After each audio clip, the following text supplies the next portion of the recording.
ये प्रस्ताव जो है, मैंने जिस पीरियड के लिए मंगाया था एनवेडी के प्रस्ताव, वो थे 2017 से 2000, मतलब एग्जैक्ट डेट अगर बोलूँ मैं आपको तो 16 दिसंबर 2017 से लेके इनकी बॉडी जब तक थी, तो मैंने ये पूरे है तो उसके ठहराव की कॉपी मंगाया कि एनवेडी के ठहराव कितने पास किए गए 2017, 18, 19, 20 के अंदर। तो 220 ऐसे एनवेडी के ठहराव पास किए गए थे। अब ये 220 एनवेडी के ठहराव को मैंने पूरी तरीके से स्टडी किया, पूरा उसके ऊपर से मैंने निकाला कि एनवेडी के ठहराव ये कौन कौन से थे, ऐसी क्या मजबूरी थी महापौर की, ऐसी क्या मजबूरी थी नगर सचिव की कि इसको जनरल बॉडी के अंदर ना लाते हुए, इसके ऊपर डिस्कशन ना करते हुए, इसको लीगल तरीके से जो महानगर पालिका का नियम है वो नियम के तहत ना जाते हुए बंद दरवाजे के अंदर ऐसे कौन कौन से ठहराव पास किए गए हैं। तो मैंने 220 के 220 ठहराव है तो महानगर पालिका से मंगाया और उसके ऊपर पूरा रिसर्च किया उसके ऊपर। तो मुझे एक बात समझ में आई, ये पूरे धांधलियाँ थे। तो मैंने ये पत्र और पूरे जितने भी ठहराव थे वो ठहराव की कॉपीज़ पूरे है तो यूडी डिपार्टमेंट को भेजा मैंने। यूडी डिपार्टमेंट के साथ मैंने विभागीय आयुक्त को भेजा। विभागीय आयुक्त ने है तो इसको फॉरवर्ड किया यूडी डिपार्टमेंट को। 8 महीने यूडी डिपार्टमेंट उसके ऊपर खामोश बैठा। फिर मैंने विभागीय आयुक्त को ये बताया कि आप है तो इसमें कार्रवाई क्यों नहीं कर रहे हैं करके।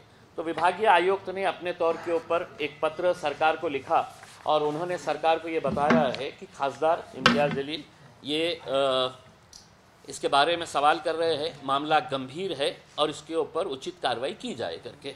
अब मुझे आपको ये बताते हुए खुशी हो रही है कि जिन लोगों ने महानगर पालिका को अपनी जागीर समझे थे वो लोगों के बारे में महाराष्ट्र सरकार ने 16 नवंबर 2022 को, अभी पिछले महीने, आयुक्त औरंगाबाद महानगर पालिका को एक पत्र लिखा है और उस पत्र के अंदर उन्होंने क्या लिखा है, श्री इम्तियाज़ जलील माननीय खासदार औरंगाबाद यांनी माननीय मुख्यमंत्री महोदयांना लिहिलेल्या दिनांक 30/7/2022 रोजीच्या पत्राची प्रत कृपया पाहावी।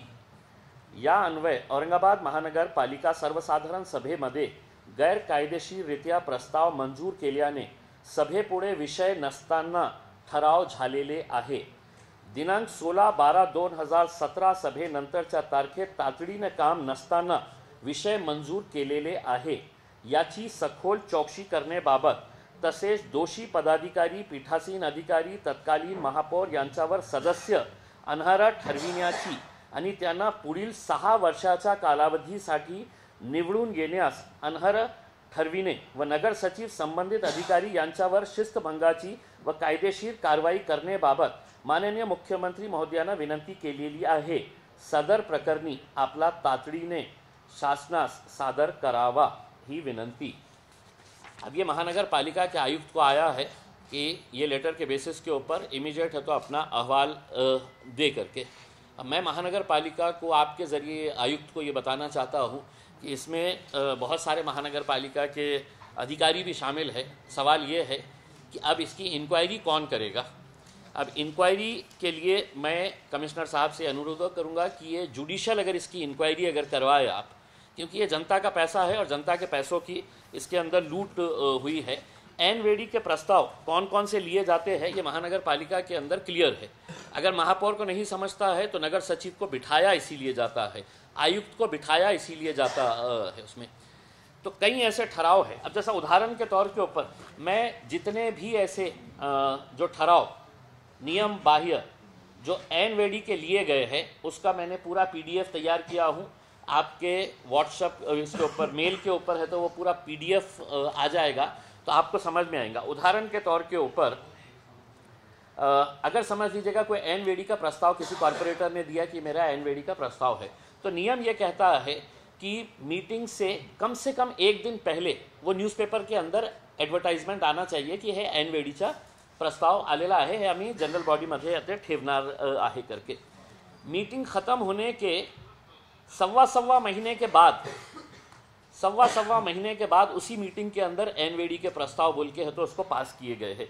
अब पास कैसे किए गए हैं अब मैं आपको बताता हूँ। महानगर पालिका का तो सबको मालूम है कि डेवलपमेंट प्लान कैसा चेंज होने वाला था, क्या क्या धंधे होने वाले थे, ये भी एनवेडी के प्रस्ताव के अंदर लिया गया है। जो मैंने आपको इसके अंदर दूंगा तो सीरियल नंबर 8 के अंदर वो है कि डेवलपमेंट प्लान हमारा चेंज करने का जो उनका वो रहेगा, वो 2017 से जो टेंडर्स पास किए गए हैं, आपको ताजुब होगा कि एक टेंडर जो है वो 25 करोड़ रुपये का, 1 करोड़, एक करोड़ के तो मैं गिनते ही नहीं हूँ, 1 करोड़ 2 करोड़ 3 करोड़ के टेंडर्स जो है, और क्या बोल के दिए गए हैं, एडिशनल वर्क। मतलब कहीं काम हो रहा है तो महापौर और नगर सचिव कमरे में बंद हुए और उन्होंने बोले है कि ये एडिशनल वर्क का ठहराव है, और उसके अंदर बाद में है तो उन्होंने अपना ये डाल दिए है। जैसा मैं आपको एक बताता हूँ, 6 दिन पहले सीरियल नंबर 21 के ऊपर वो है एडिशनल वर्क के नाम के ऊपर 33 लाख का पास किया गया उसमें। जबकि हकीकत ये है, अगर 1 महीना 6 दिन अगर उन्होंने वो ठहराव अपने पास रखे तो महानगर पालिका के नियम के हिसाब से हर महीने की 20 तारीख से पहले जनरल बॉडी मीटिंग होती थी, कंपलसरी है। उसमें 10 लोग रहो 50 रहो ये मायने नहीं रखता है, लेकिन रूल के हिसाब से, ये महानगर पालिका अधिनियम के हिसाब से हर महीने होती है। तो 1 महीना 6 दिन महापौर अपने पास वो रखते हैं, दूसरी मीटिंग के अंदर भी उसको नहीं लेते हैं, फिर बंद कमरे के अंदर है तो ये ठहराव पास किए जाते हैं। इसमें जो FIR रजिस्टर करने के लिए जो कहा गया है अकोला के उसके अंदर, उसका रीज़न क्या होता है कि फाइनेंशियल लॉस महानगर पालिका को हो रहा है, इरेगुलरिटीज़ हो रही है, या एनवेडी का प्रस्ताव जो पब्लिक कॉज के अंदर नहीं है। किसी नेता को ये दुकान देने का है, ये ज़मीन अलॉट कर देने की है, तो वो वैसे है। Without tender additional work serial number 25-26 के ऊपर 40,66,000। उस वक्त एक आरोग्य वैद्य के अधिकारी थी जिसका पॉलिटिकल बड़ा कनेक्शंस था, तो वो भी है तो एनवेडी के प्रस्ताव के अंदर। भाई महानगर पालिका का आरोग्य वैद्य के अधिकारी कौन होगा, ये एनवेडी का प्रस्ताव हो सकता है। फिर ये है कि महानगर पालिका का एक गोडाउन रेंट को देना है, सीरियल नंबर 41 के ऊपर आपको मिलेगा। 13/1/2017 को ये प्रस्ताव आया कि गोडाउन रेंट के ऊपर देने का है। इसका ठहराव कब पास किया गया, 18 फरवरी 2017 को, यानी कि 1 महीने से ज़्यादा की कालावधि के अंदर। जबकि है तो उसी वक्त जनरल बॉडी मीटिंग हो चुकी थी। वो जनरल बॉडी मीटिंग के बाद है तो बंद कमरे के अंदर ये गोडाउन किसको देने का है करके ये महापौर नगर सचिव ने ये किए हैं। हमने पूरा विथ डॉक्यूमेंट्री एविडेंस के साथ है तो दिखा ले, उसमें कोई ये नहीं है। एक 60 फीट रोड का कोई एक काम था, सीरियल नंबर 43 का। काम कितने का है आपको पता है, 14 करोड़ 90 लाख रुपये का। ये एनवेडी का ठहराव, एडिशनल वर्क बोल के इसके अंदर 14 करोड़ 90 लाख रुपये। और बाद में जो है इसको है तो मिनट्स ऑफ द मीटिंग के अंदर ये डाल दिया गया है, जनरल बॉडी के अंदर कहीं पर भी नहीं है। इसमें मुजीब भाई को सब पता है कि कैसा चलता है करके महानगर पालिका के अंदर। आर्किटेक्ट एक मैटर के अंदर अपॉइंट करना था, वो आर्किटेक्ट का अपॉइंटमेंट एनवेडी के ठहराव के अंदर, उसका ना बहुत सारे इसके अंदर ना महानगर पालिका के इनवर्ड के अंदर है ठहराव, ना आउटवर्ड के अंदर है, कहीं पर भी नहीं है। लेकिन बंद कमरे के अंदर ये एनवेडी के ठहराव बोल के इसको पास कर लिए गए हैं।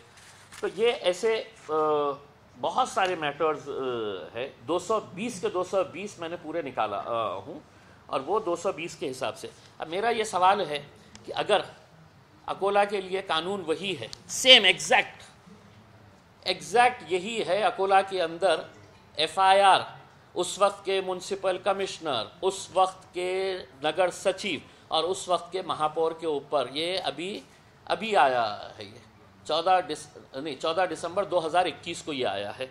अब हमारा ऑर्डर निकला है। अब महानगर पालिका के आयुक्त को, ये भी पत्र मैं आपको दूंगा, मैंने जो शिकायत लिखा हूँ वो भी मैं आपको दे दूंगा।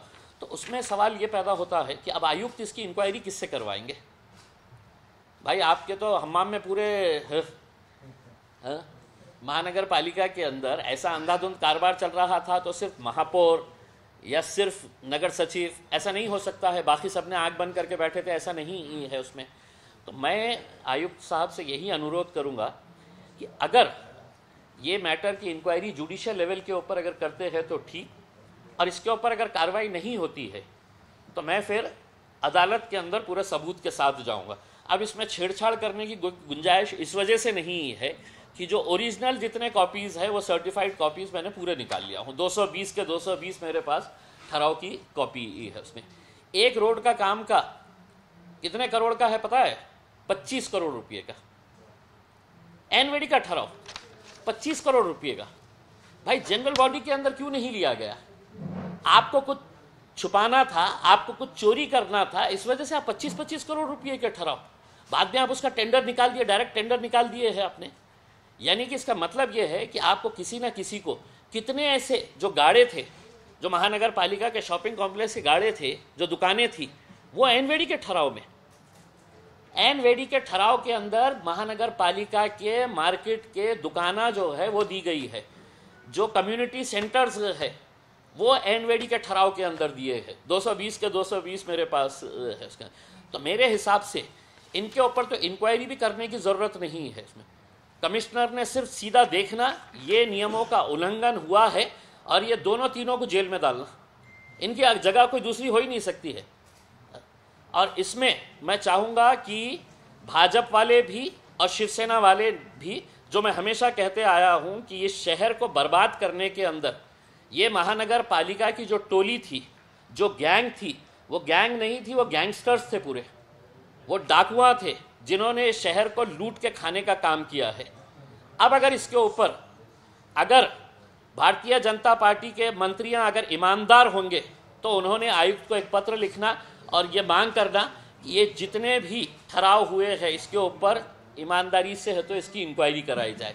शिवसेना के नेताओं के अंदर अगर ज़रा भी ईमानदारी बची होंगी, कौन से गट के है ये मायने नहीं रखता है, लेकिन तुम इस शहर के है, अगर तुम्हारे अंदर ईमानदारी है, वरना मैं ये समझूंगा कि कुछ हिस्सा तुम लोगों के पास भी गया है करके उसमें। तो मैं अतुल सावे साहब, डॉक्टर भागवत कराड़ साहब, संजय सिरसाट साहब, प्रदीप जायसवाल साहब, चंद्रकांत खैरे साहब, ये जितने भी साहब लोग हैं, ये साहब से ये अनुरोध करूंगा कि एक पत्र महानगर पालिका के आयुक्त को दीजिएगा कि ये एक ऐसा हमारे पास से गवर्नमेंट से एक लेटर आया है कि इसकी इंक्वायरी कराई जाए करके, और आप इसकी सखोल चौकसी करें करके उसमें। तो ये मामला मेरे हिसाब से बहुत ही गंभीर है, इसको बहुत ही गंभीरता से। सर मुझे तो मतलब अब शक ये इस बात का हो रहा है कि ये जो एनवेडी के जो कई सारे प्रस्ताव है ये एक्चुअल में काम हुए हैं क्या, या सिर्फ इसके बिल उठा लिए गए हैं। भाई अगर किसी एडिशनल वर्क को हम 1,25,00,000 रुपए का कोई काम है, ये एनवेडी के प्रस्ताव के अंदर लाया गया, यानी कि मतलब आपको कुछ चोरी करना था, आपको कुछ छुपाना था, तो ये काम हुए भी या सिर्फ बिल उठा लिए गए हैं। ये एक बहुत ही इंपॉर्टेंट इसका ये है कि नहीं, इसके अंदर कुछ भी नहीं बता सकते हम, इसके अंदर कुछ भी। भाई गाड़े आपने किराए के ऊपर दिए हुए हैं, ये जीबी के भी है, स्टैंडिंग के भी है। तो ना स्टैंडिंग के अंदर लाए गए हैं ये, ना जीबी के अंदर लाए गए हैं। इसमें कई सारे कॉरपोरेटर्स का जो नियम है उसने है तो महापौर को दे डाला कि ये ठहराव लेने का है करके, उसको मीटिंग में रखना या नहीं रखना है करके, ये उस कॉर्पोरेटर की और महापौर की साठगाठ की मी तुझा करून देतो, आपण मीटिंगमध्ये ठेवू नये, आपण बाहेर आपण आपला सेटिंग करू। तर ये अगर निकला, अगर बाहर पूरी ईमानदारी के साथ अगर होता है, तो मैं तो आयुक्त साहब को पहले ये कहूँगा कि साहब ये जो पैसों का जो मामला है, वो पैसों के मामले के अंदर पहले ये काम हुए हैं क्या, एडिशनल वर्क के नाम के ऊपर अगर ये दिए हैं। अब ये मैं बताता हूँ, आयुक्ताकडील प्रस्ताव, टेंडर मंजुरी रुपये 1.49 कोटी रस्त्याच्या कॉन्क्रिटीकरण करणे, रस्त्याचा कॉन्क्रिटीकरण करणे, 1,49,00,000 रुपीस का जनरल बॉडी के अंदर नहीं आएगा। आयुक्ताकडील प्रस्ताव, इस्कॉन संस्थेत जागा भाड्याने देणे, कोई जगह महानगर पालिका की आप दे रहे हैं, किस संस्था को दे रहे हैं मायने नहीं रखता है, लेकिन बंद कमरे में कैसा होता है, महानगर पालिका का नियम नहीं अलाउ करता है। अगर इसके ऊपर आयुक्त भी अगर खामोश बैठे हैं तो उस वक्त के जो आयुक्त होंगे उनके ऊपर एफआईआर रजिस्टर करने का अगर अकोला के अंदर हुआ है तो औरंगाबाद के अंदर क्यों नहीं हो रहा है। ये देखिए ठराव नंबर 139 आयुक्ताकडे प्रस्ताव, गारखेडा येथील मनपा व्यापारी संकुलातील गाळे भाड्याने देने। सर अगर एक एक उसके ऊपर अगर आप नजर डालें तो मेरे हिसाब से आप 8 दिन तक सीरीज चला सकते हैं। न्यूज़पेपर्स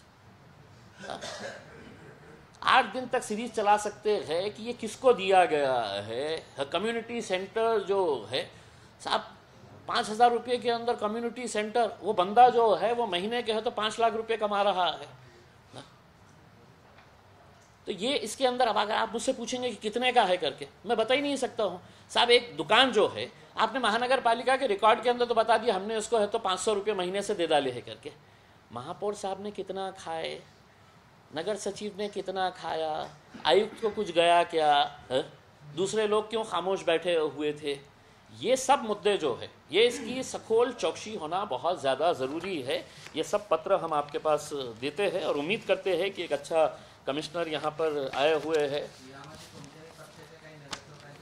कोणीही असू द्या, कोणीही असू द्या, काय आहे की मी याच्यामध्ये हे सांगतो की कॉर्पोरेटर्स कोणत्याही पक्षाचे असू द्या, निर्णय घेण्याचा अधिकार जे आहे ते महापौर आणि नगर सचिवाला दोनों की सिग्नेचर रहती है उसके ऊपर। कॉर्पोरेटर ने तो आपको दे दिया है कि ये ठराव लाके कि साहब मेरे घर के सामने है तो आपको है तो ये रोड बनाने का है करके, ठीक है। उसको आपने जनरल बॉडी के अंदर लेना चाहिए जो हर महीने होती है, हर महीने होती है। एनवेडी का प्रस्ताव ये है कि साहब बारिश टूट पड़ी है, पानी की पाइपलाइन फूट गई है, पूरे मोहल्ले के अंदर पानी हो गया है और एनवेडी का प्रस्ताव पास करके 50 लाख रुपये का है तो विदाउट टेंडर कॉल करके दे देते हैं करके। गाड़ी दुकाना हॉल कम्युनिटी हॉल देने का, आरोग्य अधिकारी टेंडर 25 करोड़ का, 10 करोड़ का, 15 करोड़ का, 1-1 करोड़ के, 1.5 करोड़ के, तो कितने ऐसे हैं। और उसमें टेंडर क्या नाम दिया गया है, उसके अंदर यही दिया गया है एडिशनल वर्क करके। तो ऐसा कौन सा एडिशनल वर्क था जो जनरल बॉडी के अंदर ना लाते हुए। तो सबसे पहले तो चौकसी यही बात की करनी चाहिए। और इसमें कोई भी रहने दीजिए, ये स्पष्ट है, चाहे वो मेरा कॉर्पोरेटर रहने दीजिएगा, लेकिन कॉर्पोरेटर्स अपना डिफेंस यही करेंगे। कॉर्पोरेटर्स अपना डिफेंस यही करेंगे कि मैंने तो लेटर दिया था। प्रश्न आहे की हे सगळे 220 जे ठराव आहेत त्याचे एकूण रक्कम किती होऊ शकते, कितीचा घोटाळा असेल असं तुम्हाला वाटतं? त्याचं काही काढले का टेंटेटिव्ह? नहीं, अंदाजित एखादी रक्कम अंदाजित काही रक्कम असेल 100 कोटी 200 रुपये 250 हाँ मतलब एनवेडी के प्रस्ताव अगर देखेंगे ना, अगर 25 करोड़ 15 करोड़ मेरे हिसाब से तो है तो एक आध 100 करोड़ रुपये तो है।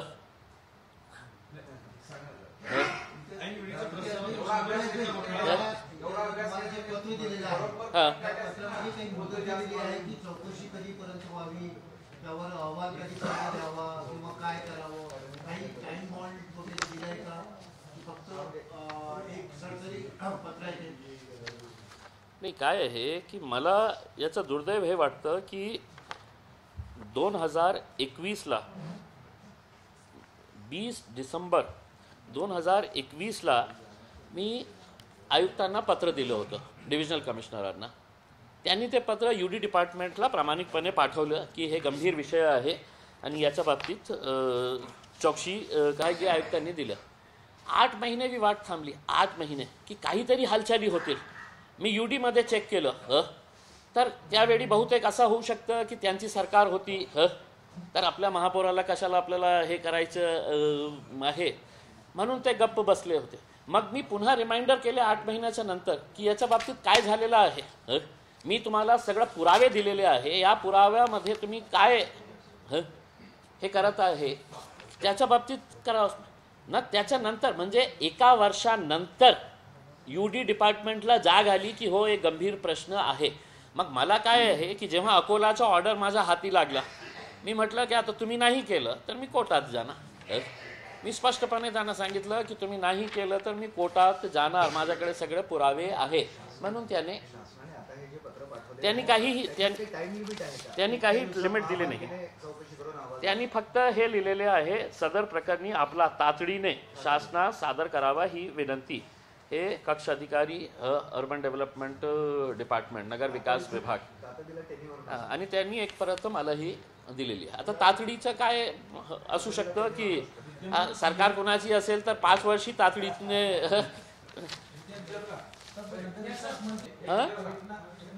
नगर विकास मंत्री थे, अब सीएम हो गए, फूट हो गई, इसके लिए जानबूझ के अभी उन्होंने ये 16 नवंबर को लेटर दिया. नहीं, सुनिए, मैंने जिस पीरियड के अंदर मंगाया है वो 2017 से, उस वक्त जो है वो अभी इनकी जिससे शादी हुई है तो उनके भी महापौर थे. अभी जिनके साथ लग्न हुआ है ना इनका, एकनाथ शिंदे साहब का और बीजेपी का, तो बीजेपी के महापौर भी थे. और मैंने इस वजह से लास्ट पीरियड का लिया हूँ क्योंकि जब महापौर जाने वाला रहता है तो उसका ये रहता है कि कहाँ कहाँ से कैसा बटोर लूँ करके, और उसको लगता है कि कोई नहीं बोलेगा करके. और दुर्दैव यही है की इसके बारे में कोई बोलने के लिए तयार नहीं था. आता मी हे जे आपले डॉक्टर कराड साहेब हर दूसरे दिन को आके महानगर पालिका के अंदर आके बैठ जा रहे हैं. वो दूसरे चंद्रकांत खैरे हो गए हैं. महानगर पालिका के अलावा उनको कोई दूसरा दिख ही नहीं रहा है. तो अब उन्होंने अपने तरफ से एक पत्र लिखना की माझ्या पार्टीच्या कार्यकाळात असा घोळ झाला असेल तर त्याचीही चौकशी करा. म्हणजे असं बोलण्याचा अर्थ हे नाही आहे की फक्त या काळामध्ये हे झालेलं आहे. उसके पहले की जितने भी महापौर है उसमें अगर नंदू घोड़ेले को लगता है कि यार ये तो मैंने नहीं किया, मेरे पहले वाले ने भी किया है करके, अब उसने गवर्नमेंट को लिखना कि भाई इन्होंने भी, बापू ने भी ऐसी किया है, बापू ने लिखना कि मेरे पहले वाले ने भी ऐसी किया है करके उसमें, तो सब एक साथ, चाहे जेल में सब एक साथ बैठेंगे तो अच्छा भी लगेगा सबको, टाइम पास भी होगा सबका.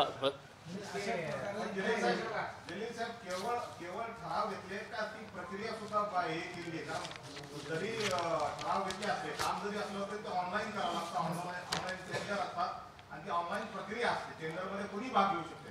फक्त हा प्रश्न फक्त ऐनवेळच्या ठरावाचा आहे का बाकीच्या पुढच्या प्रक्रिया बेकायदेशीर झालेल्या आहेत? काय आहे की अनेक प्रकरणामध्ये जे ऐनवेळीचे ठराव म्हणजे गाडे वाटप, ते गाडे वाटप करण्यात आले ऐनवेळीचा ठराव घेऊन आपल्या मर्जीतले लोकांना. कम्युनिटी सेंटर जे कोणाला द्यायचे होतं ते देण्यात आलेले आहे. जे छोटे छोटे काम होते ते छोटे छोटे काम जे आहे ते ॲडिशनल वर्क म्हणून ते, आता ते ॲडिशनल वर्क खरोखर झालेले आहे का नाही झालेले आहे का ते मी आज सांगू शकत नाही. आता 25 कोटीचा टेंडर रोडचा भाजपच्या एका हे कॉर्पोरेटरने दिलं होतं ठराव, ते ऐनवेळीच्या ठरावामध्ये आणण्यात आला. मग त्याच्यानंतर टेंडर काढलं त्यांनी. म्हणजे याचा अर्थ हे आहे की टेंडर कोणाला द्यायचे आहे. 25 कोटीचा आपल्याला महानगरपालिकेमध्ये चर्चा झाली असती की साहेब या एरियामध्ये 25 कोटी रुपयेचे आपल्याला प्रस्ताव द्यायचे आहे. दुसरे कॉर्पोरेटर्स त्याचा विरोध केला असता की नाही आमच्या एरियामध्ये पण 5 कोटीचे 2 कोटीचे आम्हाला रस्ते पाहिजे. अशा का झालेलं आहे की हे जे नियम स्पष्टपणे सांगतो की ऐन वेड़ीचे प्रस्ताव कौन कौन से ले सकते हैं करके, ये महानगर पालिका के नगर सचिव या महापौर का अधिकार नहीं है. ये नियम के अंदर, इस नियम के अंदर है तो स्पष्ट है कि कौन कौन से ठराव इसके अंदर लिए जा सकते हैं. दुसरा विषय असा पाणी पुरवठा योजना आहे. नाही आपण हुशार आहे साहेब, दुसऱ्या लोकांना सगळ्यांना नाही हे होऊ शकतं ना की आपल्याला जास्त समज. पाणी पुरवठा योजनेची बैठक घेतली भागवत करायला, ते स्वतःच तोंडाने सांगतायत की पाणी पुरवठा योजनेमध्ये ही जी कंपनी आहे ते उशीर करते, लेट करते आणि त्या कंपनीकडून काम होऊ शकणार नाही असं त्या बैठकीतील चर्चेवरून वाटत होतं. त्यांनी स्वतःही सांगितले की कंपनी उशीर करते. तुम्हाला काय वाटतं, तुम्ही काही रिव्ह्यू घेतला याचा? नाही हे खरी गोष्ट आहे की ज्या स्पीडने काम व्हायला पाहिजे ते होऊ राहिलं नाही आणि त्याचे अनेक कारणे आहेत. म्हणजे मला तर एक स्पष्ट सांगायचे आहे की आपल्याला एक तिथे महाराष्ट्र जीवन प्राधिकरणमध्ये एक ऑफिसर होतं, ते सुरुवातीपासून तो ऑफिसर नाही का हे औरंगाबाद पाणी पाईपलाईनचा अजय सिंग ते हाताळत होतं. आता त्याला प्रमोशन दिले आणि त्याला ट्रान्सफर करून टाकले. आता मला हे सांगायचे आहे की एक शहराचा पाणीचा आपण पूर्ण होईपर्यंत त्या ऑफिसरला आपण का ठेवत नाही. कोणीही असू द्या, की बाबा तुमच्या हातात आम्ही दिलेले आहे हे करके।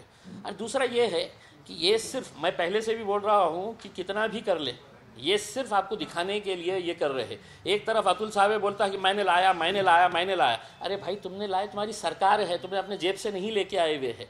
लोग पूछ रहे हैं हमको पानी कब तक मिलने वाला है करके। अब तुम्हारी मीटिंगों से अगर पानी अगर हो रहा होगा उसके अंदर, तुमने ठेका देते वक्त क्या करे हुए है क्या नहीं करे हुए है इसके अंदर, लेकिन लोगों को पानी चाहिए, ये इम्पॉर्टंट है। बॉडी डिझॉल्व झाल्यानंतर सुद्धा आयुक्तांकडे काही अधिकार असताना असे ठराव घेतल्याची चर्चा आहे। नाही ते नियम प्रमाणे जेव्हा बॉडी नसतं तर ॲडमिनिस्ट्रेटरला ते पावर्स असतं हे नियमाप्रमाणे। अब इसके अंदर अगर कोई बहुत ज़्यादा अगर इलीगैलिटी होती है, इस बुक से हटके अगर कहीं जाता है तो वो उसको हम रेस कर सकते हैं इसके अंदर।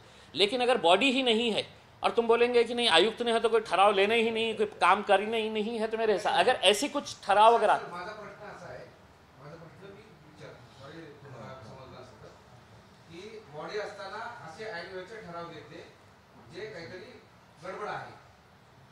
बॉडी डिझॉल्व झाल्यानंतर अलीकडच्या 2-2.5 वर्षामध्ये जे होते कमिशनर त्यांनी काही असे निर्णय घेतलेत का जे गडबडीचे आहेत ॲन्युअल सारखे? नाही मी त्याच्या बाबतीत केलं नाही, पण आता तुम्ही सांगल्यानंतर मी त्याच्याही कॉपीज काढू की मागच्या वेळे किती काय काय ठराव पास केले होते। महापालिकेचा असा एक विषय पंतप्रधान आवास योजना, त्यातही खूप गोंधळ सुरू आहे। कंत्राटदाराची मुदत संपलेली आहे असा आरोप होतोय, त्यांनी सिक्युरिटी डिपॉझिट भरलेली नाही आहे, कंत्राट रद्द करा। तुम्हाला आवडणारे एक नेते त्यात खूप जास्त इंटरेस्ट घेत आहे, काय चालू आहे? म्हणजे दिशाची जी बैठक झाली होती तुम्ही होते त्यात चौकशीची माहिती आदेश दिले होते। देखिए एक तो मैं आपको ये बता दूं कि अभी 8 दिन पहले ही यूडी की मीटिंग हुई थी और मैं पिछले 3 साल से सेंट्रल गवर्नमेंट के अर्बन डेवलपमेंट कमेटी का सदस्य हूँ।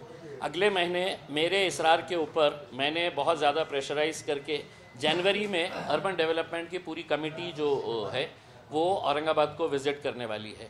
और ये मुद्दा भी हमने उठाया है कि अगर जो प्रधानमंत्री आवास योजना का इतना गाजा बाजा करके और इतनी मेहनत करने के बाद उसमें ये तो सिर्फ दूल्हा बनते घूम रहे हैं, मुझे कोई वो नहीं है। मैं पहले से भी बोला था उसके अंदर वो प्रधानमंत्री आवास योजना का नाम है तो भगवत कराड़ के नाम पे दे डालो, क्योंकि वो काम इतना सा करते हैं लेकिन बहु इतना बनाते हैं कि मैंने लाया कि पूरा हर चीज़ आपने लेके आए हुए है।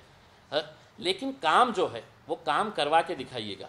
भाई हर चीज़ हो गई है, उसके बाद है तो कोई एक इंक्वायरी कमेटी बिठाई जा रही है, वो लैंड के इश्यूज चल रहे हैं। हमने बोला कि आपने 4 लैंड्स दिए हुए हैं, कम से कम गरीबों को ये विश्वास तो दिलाओ कि भैया हमारा घर बनने वाला है करके। एक लैंड तो क्लियर होगा, एक लैंड के ऊपर कम से कम काम तो करो। और मैंने खुद ने बोला कि मतलब उसके उद्घाटन के लिए हम खुद चाहेंगे कि पंतप्रधान नरेंद्र मोदी जी को हमने यहाँ पे बुलाना चाहिए करके। अब बेसिकली इसके अंदर जो इश्यूज आ रहे हैं वो आप लोकल लेवल के ऊपर बैठ के है तो डिविजनल कमिश्नर हो गए, कलेक्टर हो गए, म्यूनसिपल कमिश्नर हो गए हैं, यहाँ पे बैठ के है तो अगर आप इसको ये करेंगे, इसमें कुछ ठेकेदार के भी इश्यूज आ रहे हैं, बड़े नेताओं के कुछ वेस्टेड इंटरेस्ट भी इसके अंदर आ गए हैं। इस वजह से अब ये जो एक पूरी मेहनत करके यहाँ तक जो लेके आया गया है वो कहीं ना कहीं ऐसा लग रहा है कि इसके अंदर रुकावट। पर एक चीज़ क्लियर है कि एक मर्तबा स्कीम ख़त्म हो गई है तो उसकी फंडिंग रुक जाएंगी और ये हाथ ऊपर कर डालेंगे कि केंद्र सरकार ने तो ये कर दिया है करके उसकी फंडिंग बंद कर दी है बोल के। 100%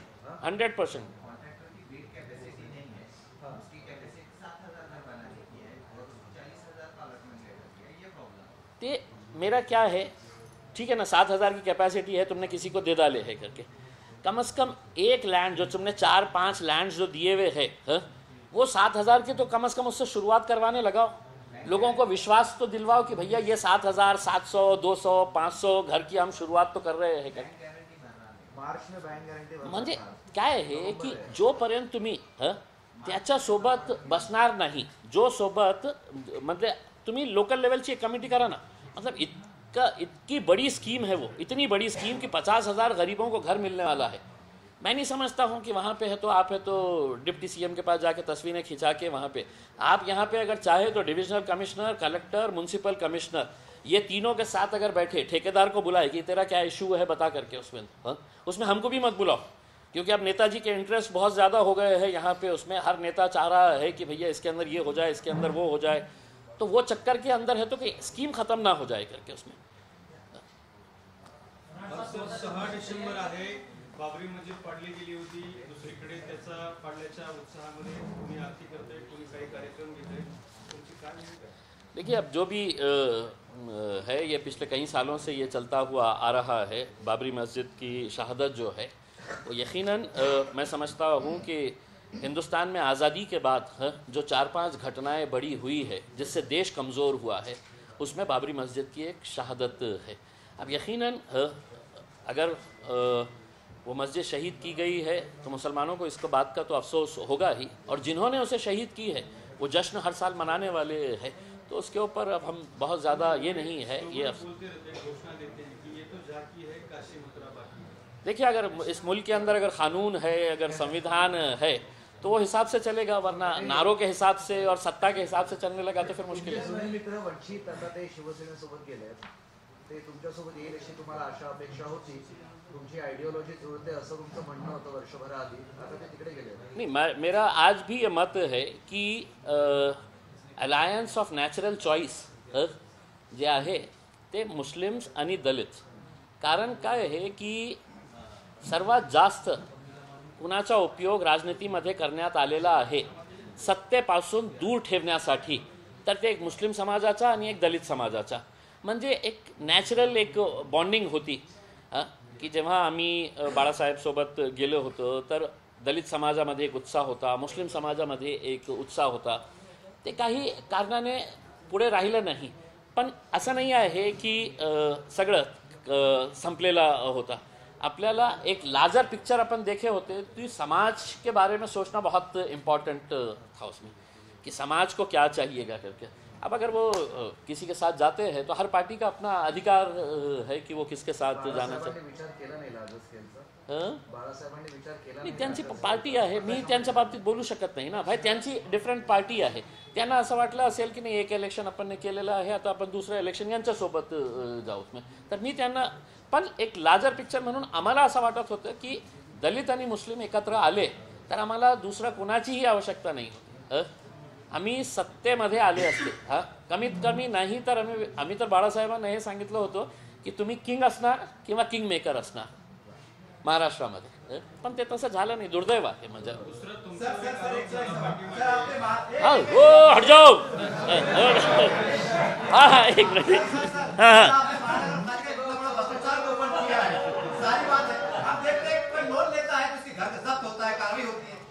ऐसी कार्रवाई हुई कि जो जिन्होंने कमिश्नर ने घपला किया है उनके घर उनके बंगले जब्त किए जाए, पे कार्रवाई हो, है आपने इसके बारे में? आप MIM से टिकट लो, इलेक्शन लड़ेंगे पहले। पहले ये है कि मैंने आपको पहले जैसा बताया है कि इसकी इंक्वायरी मैं उम्मीद करूंगा कि नए कमिश्नर साहब बहुत अच्छे तरीके से करें, और अगर नहीं करते हैं तो मैं कोर्ट में जाऊंगा। एक सेकंड, हाँ एक मिनट,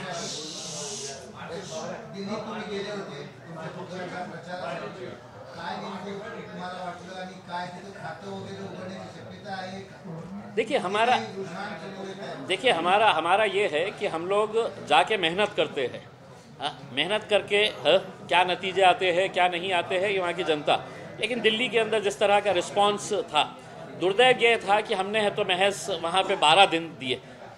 चूँकि मेरा यहाँ पे फेस्टिवल चल रहा था इस वजह से मैं ज़्यादा वक्त नहीं दे सका। मेरे को खुद आज ये एहसास है कि अगर मैं थोड़ा सा और वक्त दिया होता उसमें, तो मेहनत करे है उसके अंदर रिजल्ट जो भी आए, पब्लिक का रिस्पांस बहुत अच्छा था।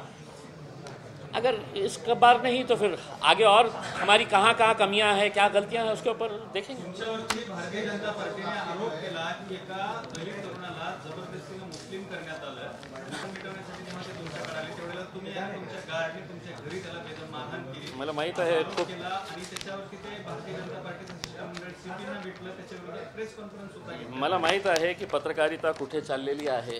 एका मोठा न्यूजपेपरनी 4 कॉलम फक्त त्याच्या आरोपावरून माझ्या बाबतीत 4-5 कॉलम्स छापून आणले।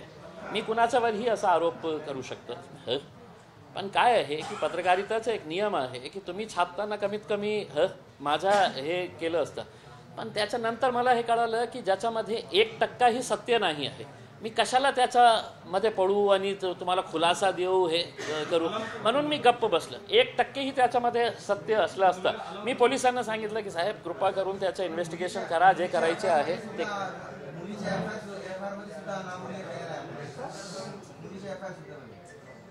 काय आहे की काय आहे की ज्याच्यामध्ये 1% सत्य नाही आहे. आता तुम्हीच विचार करा ना की मी बेदम मारहाण केली 2 महिन्यापूर्वी. तुम्हाला चोट आता 2 महिन्यानंतर लागली, अरे बापरे 2 महिना अगोदर त्याने मारलं होतं मला खूप आता. ऐसा नहीं होता है. मतलब ये है की मला दुर्दैवाचं हे वाटतं की अतुल सावे एक मंत्री आहे आणि त्यांनी जाऊन ज्या पोलिसांवर प्रेशर आणलं, बहुतेक त्यांची अशी मानसिकता असेल की बाबा दलित समाजाला आपण यांच्यापासून कशा दूर करता येईल. आणि ते पोलिसांवर जाऊन काय हे करत होते की माझ्यावर ॲट्रोसिटी.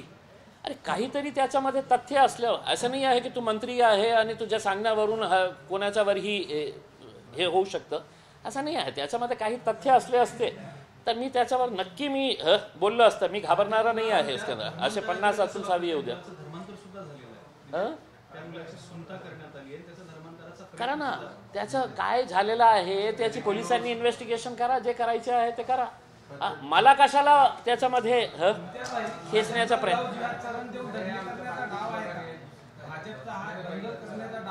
नाही काय आहे की पोलिसांनाही सगळं माहीत आहे. मी तर स्पष्टपणे सांगितलं होतं की साहेब त्याची सखोल चौकशी करा, नाहीतर मी आपल्याला आजही सांगतो की 1 सेकंड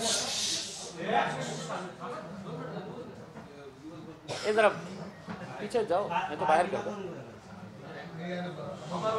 नहीं तो मैं तो ये बोल रहा हूँ कि उसमें जिन जिन लोगों ने मेरे ऊपर आरोप लगाए हैं, मेरा भी नार्को एनालिसिस टेस्ट किया जाए और उनका भी नार्को एनालिसिस टेस्ट किया जाए. माझा ही लाई डिटेक्टर टेस्ट किया जाए और उसका पूरा पैसा जितना भी लगेगा वो मैं देने के लिए तैयार हूँ. जिन जिन लोगों ने मेरे ऊपर आरोप लगाया है, मग तुम्हाला कळेल की काय सत्य आहे, कशा प्रकारचं घाणेरडे राजनीती हे करत आहे. अरे हिम्मत असेल तर समोरून घ्या ना.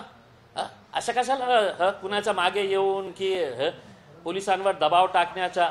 कोणी फोन केले, कुठे कुठे मतलब कोणकोणत्या मंत्र्यांनी फोन केलं. अरे तुमची सत्य आहे तर का तुमच्या बापाचा राज आहे का. मी घाबरणारा नाही आहे. मी स्पष्टपणे सांगतो उसमें जे आहे तर खरं आहे तर हिम्मत असेल तर समोरून घ्या. कुछ तो भी एक बनी कहानी बना देना है. 1% भी अगर उसके अंदर सत्य होगा, 1% भी, तो मैं बिल्कुल है तो उसमें हिचकिचाऊंगा नहीं. कुछ भी नहीं, मन घड़त कहानी बना के है तो तुम बोल रहे हैं कि हम ये कर डालेंगे, हम वो कर डालेंगे. आणि पेपरवाले 4 कॉलम छापण्यात आलं. म्हणजे त्याच्या आरोपावरून मी केलं आरोप तर देतं का 4 कॉलम. करतो तुमच्या संपादकावरून, संपादकला असंच आरोप करतो मी.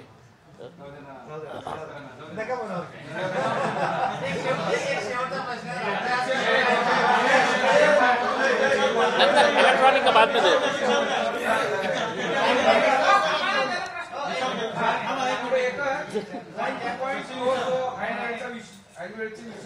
थोडंसं जास्त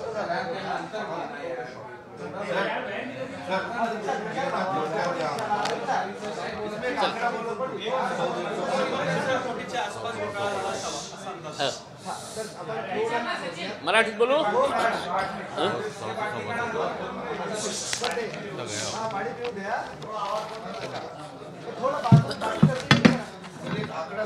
काय आहे की औरंगाबाद महानगरपालिकेमध्ये एक भ्रष्टाचाराचा एक प्रकार होता. ते प्रकार ये कोई कार्यक्रम आप जाइए पीछे जाइए.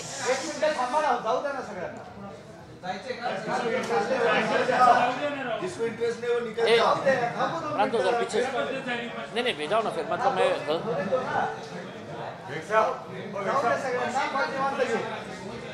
अरे शांत बसा यार, बाहेर सब दे रहे इंटरेस्टिंग. बघा, औरंगाबाद महानगरपालिकेमध्ये भ्रष्टाचाराचा एक प्रकार होता. ते प्रकार म्हणजे ऐन वेळीचा प्रस्ताव आणणं. आता नियमाप्रमाणे ऐनवेळीचे प्रस्ताव कोणता घेता येतं हे नियम आहे, पण तरीसुद्धा 2017 ते 2020 पर्यंत मी सगळे ऐनवेळीचे प्रस्ताव काढले आणि आपल्याला आश्चर्य वाटेल की या काळात 220 ऐनवेळीचे प्रस्ताव पास करण्यात आले होते. आता हे प्रस्ताव कोण पास करतं तर महापौर, नगर सचिव हे दोघं बंद कमऱ्यामध्ये बसून हे ऐनवेळीचा प्रस्ताव पास करतं. मी त्याची सखोल चौकशी केली, सगळे डॉक्युमेंट्स काढले, सगळे अटेस्टेड डॉक्युमेंट्स काढून मी त्याची तक्रार विभागीय आयुक्त यांना केली. विभागीय आयुक्तांनी ते UD डिपार्टमेंटला मुख्यमंत्र्यांना पाठवलं की हे गंभीर प्रकार आहे आणि त्याची चौकशी व्हायला पाहिजे. 8 महिने त्याच्यावर काहीही कारवाई झाली नाही. मग मी पुन्हा एक स्मरण दिल्यानंतर आता महानगरपालिका आयुक्तांना हे पत्र आलेलं आहे की त्याच्यामध्ये त्यांनी माझी जे तक्रार होती त्याच्या बाबत आयुक्त महानगरपालिका औरंगाबाद यांना आदेशित केलेले आहे की तुरंत तातडीने याचा अहवाल सादर करावा की तुमचं काय म्हणणं आहे. मला हे सांगायचे आहे की हे जे प्रकरण सखोल चौकशीमध्ये गेले तर मला वाटतं की कमीत कमी 100-150 कोटी रुपयेचा हे भ्रष्टाचार बाहेर निघतील.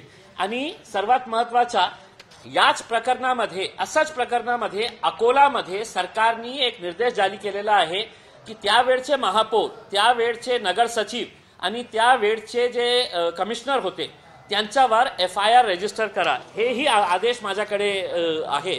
तर त्या अनुषंगाने माझी एक विनंती आहे आयुक्तांना की याची सखोल चौकशी आपण महानगरपालिकाच्या कोणत्या अधिकाऱ्याकडून न करता आपण याची ज्युडिशियल इन्क्वायरी लावली तर बहुतेक मला असं वाटतं तर त्या काळाचे जे महापौर असतील किंवा जे नगर सचिव असतील आणि जे आयुक्त असतील त्यांच्यावर नक्की FIR फिट होती. आणि समजा त्यांनी हे नाही केलं तर मी कोर्टात जाणार आहे, कारण सगळं पुरावे जे आहे 220 जे ठराव पास करण्यात आलेले आहे ते सगळे ऐनवेळीचे प्रस्ताव माझ्याकडे आहे.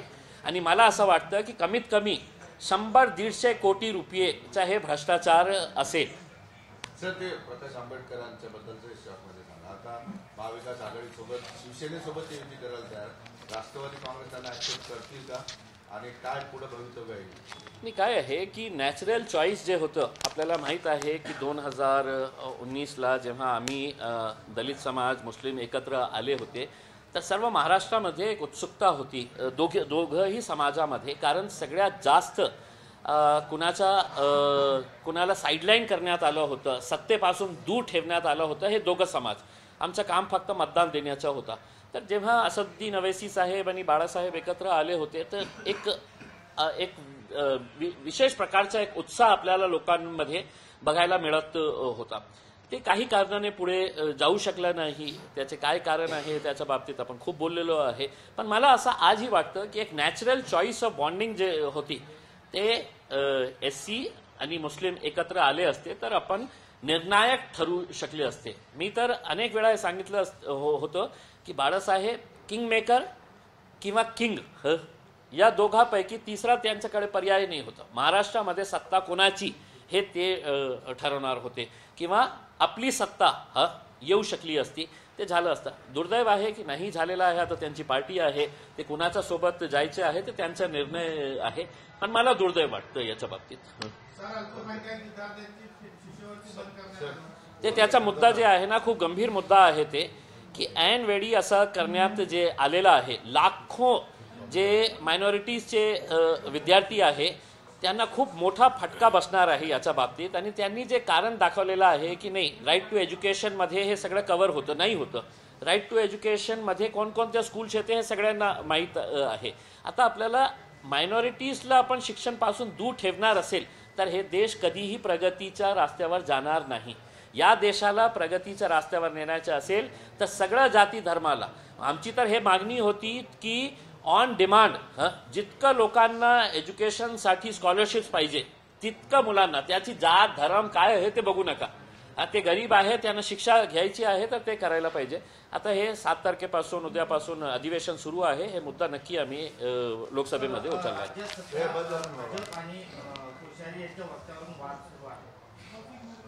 भाजपचे नेत्याकडून 3 ते 4 नेत्याकडून तो वक्तव्य करण्यात आला आहे. आणि आता सध्या जे आहे तर केंद्रीय मंत्री रावसाहेब दानवे यांनी एकही उल्लेख केल्याशिवाय त्यानंतर पुन्हा मला तर असं वाटतं की आज ज्या छत्रपती शिवाजी महाराजांच्या बाबतीत हे जे भारतीय जनता पार्टीचे नेते बोलत आहे आणि विशेषकर ज्या महामहिम राज्यपालांनी ज्या प्रकारे त्यांचा उल्लेख केलेला आहे, मला असं वाटतं की जेव्हा त्यांनी सावित्रीबाई फुलेंच्या बाबतीत बोललं होतं त्याच वेळी महाराष्ट्राने खूप जोरात त्यांचा विरोध केला असतं तर बहुतेक त्यांची हिंमत झाली नसती छत्रपतींच्या बाबतीत बोलायची. आता भारतीय जनता पार्टी असू द्या, शिवसेनेचा दोघंही छोटी मोठी दोघंही शिवसेना असू द्या, काँग्रेस असू द्या, राष्ट्रवादी असू द्या, त्यांना छत्रपती शिवाजी महाराजाबद्दल प्रेम असेल, आदर असेल तर सगळ्यांनी एकमताने निर्णय घ्या की या राज्यपालांना महाराष्ट्रातून हाकलून देण्याचा निर्णय सगळ्यांनी एकमताने घ्या. MIM पार्टी त्याच्या पूर्ण ताकदीने समर्थन करणार आहे, कारण छत्रपती शिवाजी महाराज जे आहे फक्त एका जातीचे नाही आहे. त्यांचा आदर आम्हीही कधीही, दानवे साहेबांना हे माहीत नसेल की आम्ही एकदाही कधीही छत्रपती शिवाजी महाराजांना शिवाजी म्हणून आम्ही बोललो नाही, कारण त्यांची जे पदवी आहे, त्यांना जे दिलेलं आहे, टायटल दिलेलं आहे ते खूप महत्त्वाचं. त्यांचे मित्र होते का आणि त्यांना माहीत नाही आहे का, आणि कशा प्रकारचे आपण त्यांच्या बाबतीत बोलत आहे.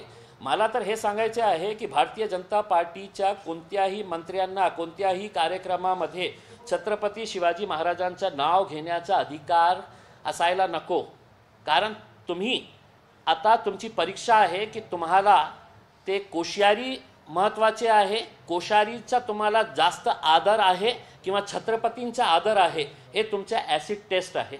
आता हे टेस्टमध्ये तुम्ही पास होणार का फेल होणार हे तुमच्यावर निर्भर आहे. राजनैतिक मतभेद काहीही असू द्या, कोणत्याही असू द्या, आम्ही याचा कडा शब्दाने आम्ही निषेध करतो आणि आज आम्ही याच्याच बाबतीत एक निदर्शन करणार होतो, पण आज आम्हाला पोलिसांची परवानगी मिळाली नाही, कारण आज बाबरी मस्जिदचा इश्यू आहे, बाबासाहेब आंबेडकरांचा हे दिवस आहे आणि दुसरे कार्यक्रम. तर उद्या क्रांती चौकवर माझ्या पार्टीच्या वतीने, MIM पार्टीच्या वतीने छत्रपती शिवाजी महाराजांचा जे कोणी अशा प्रकारची भाषा वापरली आहे त्याचा निषेध करून मला तर हे सांगायचे आहे की हे गव्हर्नर कोश्यारीला पाठवल्यानंतर महाराष्ट्राला कोणत्याही गव्हर्नरची पोस्टच ॲबॉलिश करा तुम्ही. ते कसलीही कॉन्स्टिट्युशनल पोस्ट नाही आहे. जे अधिकार गव्हर्नरला देण्यात आलेले आहेत ते अधिकार आपण चीफ जस्टिसला देऊ शकतो. म्हणजे कोट्यवधी रुपये आपण हे असे प्रकारचे ते कॉन्स्टिट्युशनल पोस्ट राहिलेली नाही, ते पॉलिटिकल पोस्ट झालेली आहे. जे आपल्या पार्टीसाठी सेवा करतो त्याला आपण एक कुठेतरी एक चांगलं गिफ्ट म्हणून आपण गव्हर्नर, आणि ते आल्यावर अशा प्रकारचे भानगडी करतं. तुरंत कोश्यारीला महाराष्ट्रातून हाकलून द्यायला पाहिजे या शब्दात मी बोलतो. आणि भारतीय जनता पार्टीच्या कोणीही असू द्या किंवा शिवसेनेचा कोणीही असू द्या याचं समर्थन करणार असेल तर त्यांनी या 2 दिवसामध्ये निर्णय घ्यावा की नाही, आमच्यासाठी कोश्यारी महत्त्वाचे आहे, छत्रपती नाही आहे. त्यांनी बोलून द्या. नाही तर तुम्ही पण मागणी करा की हे कोश्यारी आम्हाला नाही पाहिजे. 17 तारखेला महाविकास आघाडीचा मोर्चा आहे, त्याच्यात प्रमुख मागणी कोश्यारी हटवा. आम्ही तर 17 कशाला, मी आजच हे मागणी करू मोर्चा सफल होणार का? नाही, मोर्चामध्ये काय आहे की त्यांनी, मी ऐकलं उद्धव साहेबांचं हे की जे छत्रपतींचा आम्ही आदर करतो साहेब, फक्त राजनीतीसाठी नाही करतो, आम्ही छत्रपती शिवाजी महाराजांचा खूप आदर करतो. आणि आजही आम्ही जे मागणी तुम्ही 17 तारखेला केलेली आहे, मी तेच मागणी आज करत आहे, कोश्यारीला महाराष्ट्रातून हाकलून द्या.